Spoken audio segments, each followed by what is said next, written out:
Ukraine को लेकर अब पुतिन सबसे बड़ा फैसला ले सकते हैं। 24 घंटे के अंदर रूस ने यूक्रेन में ऐसी जगहों पर हमले किए हैं जो ज़ेलेंस्की की दुखती रग कहे जाते हैं।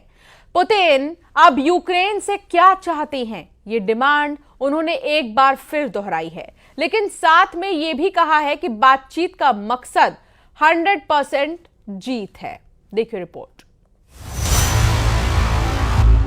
Внимание, расчет, подготовить совместное действие. Есть подготовить совместное действие. Внимание, пуск. Есть пуск.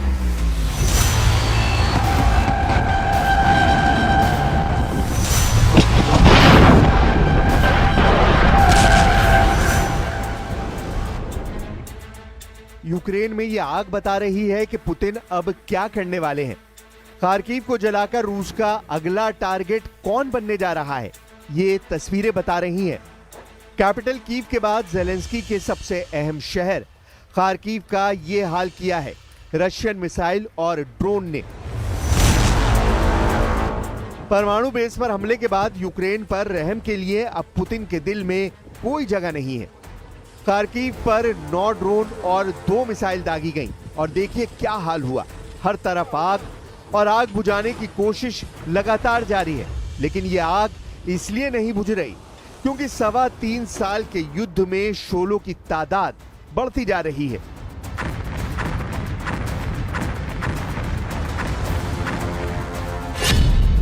पुतिन ने 3 शहरों को टारगेट बनाया, खार्किव, सुमे और ओदेसा। एक ही रात में करीब 100 ड्रोन से अटैक किया गया। यूक्रेन का दावा है कि 36 ड्रोन गिरा दिए गए, 25 जाम कर दिए गए, लेकिन बाकी अपने टारगेट पर जाकर फटे। यहां पड़ा है वही शाहिद ड्रोन जो रूस ने ईरान से मंगाया है। इसके एयरफ्रेम के कई हिस्से बरामद हुए हैं।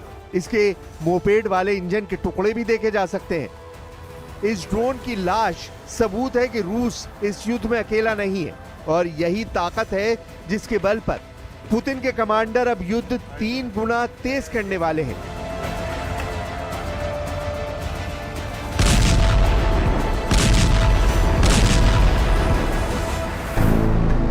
रूस में सुरक्षा परिषद के उपाध्यक्ष दिमित्री मेदवेदेव, जो रूस के राष्ट्रपति भी रह चुके हैं, उन्होंने कहा है कि यूक्रेन से बातचीत का बस एक मकसद है, संपूर्ण जीत और यूक्रेन में नाजीवाद हुकूमत की 100% तबाही।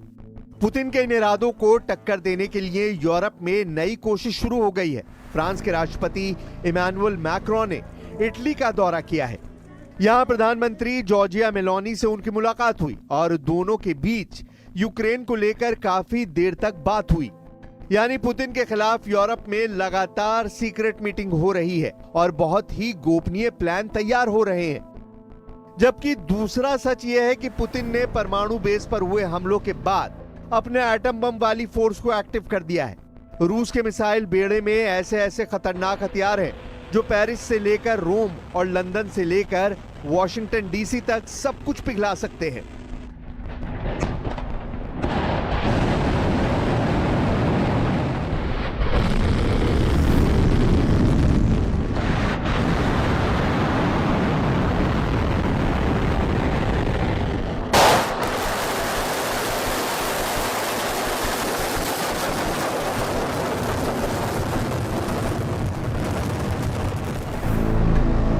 यूक्रेन के सरेंडर के लिए पुतिन की 4 डिमांड है।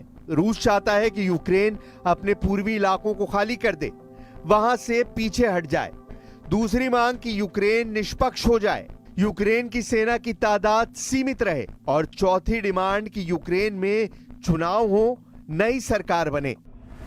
जाहिर है पुतिन यूक्रेन को मार भी रहे हैं, सहला भी रहे हैं और उसकी आंखों में आग डालकर यह भी कह रहे हैं कि पूरी तरह तबाह होने से अच्छा है रूस की बात मान ली जाए। नहीं तो जो ट्रेलर मई में दिखाया और जून की शुरुआत में दिखाया जा रहा है, वही पिक्चर पूरे 2025 में बना दी जाएगी। इसलिए नए हमलों को यूक्रेन में खूनी मंगलवार कहा जा रहा है। Міністр оборони дзвонив російському пану Медінському. Так, вони сказали, буде, але ми так і не дочекались. Ніхто не дочекався. Ми запитали Сполучені Штати Америки, вони також чекають, всі чекають.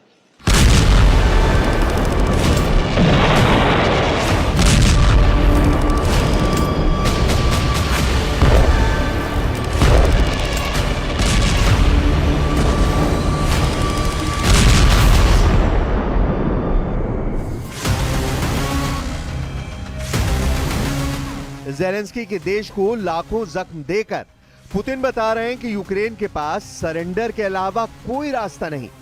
पुतिन के सामने चाहे ट्रंप हो या फिर उनका मिलिट्री ग्रुप नेटो, रूस किसी भी कीमत पर यूक्रेन को बख्शने वाला नहीं है।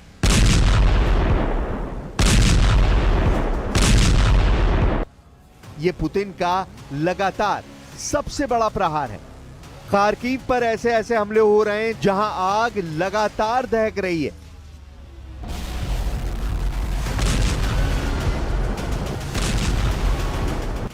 ये पुतिन का गुस्सा है जो आउट ऑफ कंट्रोल हो चुका है।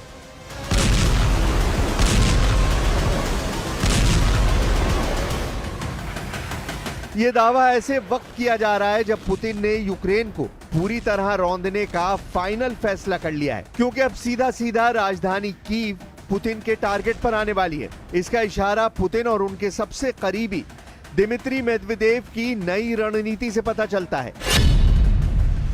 पुतिन के टारगेट पर यूक्रेन के दो बड़े शहर हैं, खार्किव और सूमे, जहां रूस बनाना चाहता है बफर जोन, लेकिन जेलेंस्की बता रहे हैं इसे पुतिन का किल जोन, जहां से कोई बचकर नहीं निकल पाएगा। Уже говорил, что было принято решение о создании необходимой буферной зоны безопасности вдоль границ. Наши вооруженные силы сейчас эту задачу решают. Активно подавляются огневые точки противника. Работа идет. पुतिन बता चुके हैं कि यूक्रेन के कई फायरिंग पॉइंट यानी कई मोर्चों पर ताबड़तोड़ हमले किए जा रहे हैं और उनको जल्द से जल्द उखाड़ फेंकने की कोशिश है। रूस ने अब तक सूमे के आसपास दर्जनों गांवों पर कब्जा कर लिया है। कई और गांवों और कस्बों के आसपास आमने सामने का युद्ध चल रहा है। पुतिन के टारगेट पर यूक्रेन के पूर्वोत्तर में ट्रिपल सिटी है। ये है खार्किव, सूमे और चर्नीव। अगर इनके आसपास पुतिन बफर जोन बनाने में कामयाब होते हैं तो समझ लीजिए फिर यूक्रेन की राजधानी तक पुतिन की रेंज होगी और फिर जेलेंस्की का सबसे मजबूत किला कैसे ढह जाएगा, इसका खतरा नेटो से लेकर व्हाइट हाउस तक फैल चुका है। I'm not happy with what Putin's doing. He's killing a lot of people, and I don't know what the hell happened to Putin. I've known him a long time, always gotten along with him, but he's sending rockets into cities and killing people, and I don't like it at all, okay? We're in the middle of talking, and he's shooting rockets into Kiev and other cities. I don't like it at all. Putin ने मई महीने में बहुत तेज हमले किए हैं और अब Trump को भी लग रहा है कि जून का महीना यूक्रेन में जेलेंस्की के लिए करो या मरो वाला होने वाला है। जेलेंस्की का इल्जाम है कि रूस बैलिस्टिक मिसाइल में क्लस्टर वॉरहेड का इस्तेमाल कर रहा है ताकि मिसाइल छोटे दायरे में नहीं बल्कि बड़े इलाके में ज्यादा से ज्यादा तबाही मचाए। पुतिन भी बताना चाहते हैं कि उनके पास यूक्रेन पर हमला करने के लिए हथियारों की कोई कमी नहीं है। रूस का अटैक जारी रहेगा और यूक्रेन जलता रहेगा।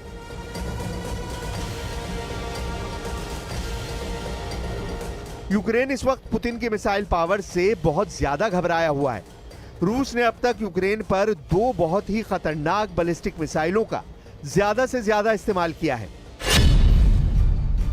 पहली है पुतिन की सबसे सटीक माने जाने वाली इस्कंदर एम बैलिस्टिक मिसाइल, जिसकी रेंज 500 किलोमीटर है। यूक्रेन का दावा है कि पुतिन इस मिसाइल को क्लस्टर बम से लैस कर रहे हैं ताकि ज्यादा से ज्यादा नुकसान हो। ये 1 सेकंड में 2000 मीटर की रफ्तार से हमला